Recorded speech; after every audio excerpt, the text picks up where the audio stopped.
Fireman trainee, fireman driver trainee ഉൾപ്പെടെ 40 തസ്തികകളിലേക്കുള്ള PSC വിജ്ഞാപനം December 16 പ്രസിദ്ധീകരിക്കും. ജനുവരി 15 വരെ ഉദ്യോഗാർത്ഥികൾക്ക് ഈ തസ്തികകളിലേക്ക് അപേക്ഷിക്കാം.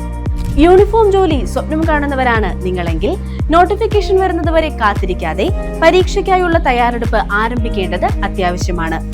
+2 യോഗ്യതയിൽ 100 മാർക്കിന്റേതാകും പരീക്ഷ. അതിൽ 20 മാർക്കിന്റെ ചോദ്യങ്ങൾ സ്പെഷ്യൽ ടോപ്പിക്സ്, അതായത് തസ്തികകളുടെ ജോലി സ്വഭാവവുമായി ബന്ധപ്പെട്ട വിഷയങ്ങൾ അടിസ്ഥാനമാക്കി ഉള്ളവയാണ്. എല്ലാ വർഷവും നവംബർ ഡിസംബർ മാസങ്ങളിൽ യൂണിഫോം തസ്തികകളിലേക്കുള്ള നോട്ടിഫിക്കേഷൻ കൃത്യമായി വരാറുള്ളതും അതത് വർഷങ്ങളിലെ റാങ്ക് ലിസ്റ്റിലെ ആദ്യ സ്ഥാനക്കാർക്ക് സർക്കാർ ജോലി ഉറപ്പാവുന്നതുമാണ്. ആയതിനാൽ 2025 ഫയർമാൻ റാങ്ക് ലിസ്റ്റിൽ ആദ്യ സ്ഥാനങ്ങളിലേക്ക് എത്തിച്ചേരാനുള്ള കൃത്യമായ പഠന രീതിയാണ് ഉദ്യോഗാർത്ഥികൾ സ്വീകരിക്കേണ്ടത്. ഇതിനായി ഫയർമാൻ സിലബസ് കൃത്യമായി മനസ്സിലാക്കി അതിനെ അടിസ്ഥാനമാക്കിയുള്ള പഠന സഹായികളാണ് നാം തിരഞ്ഞെടുക്കേണ്ടത്.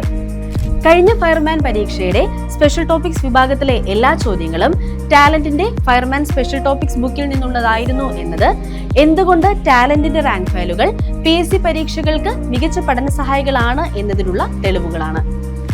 അതിനാൽ പുതിയ സിലബസ് അടിസ്ഥാനമാക്കിയുള്ള ടാലന്റിന്റെ ഫയർമാൻ ഡ്രൈവർ സ്പെഷ്യൽ ടോപ്പിക്സ് ബുക്കും ഫയർമാൻ സ്പെഷ്യൽ ടോപ്പിക്സ് ബുക്കും കൂടാതെ ടാലന്റിന്റെ മറ്റു പഠന സഹായികളും സ്വന്തമാക്കി ഏറ്റവും മികച്ച പരിശീലനം ഉടൻ ആരംഭിക്കൂ. ഏവർക്കും വിജയാശംസകൾ.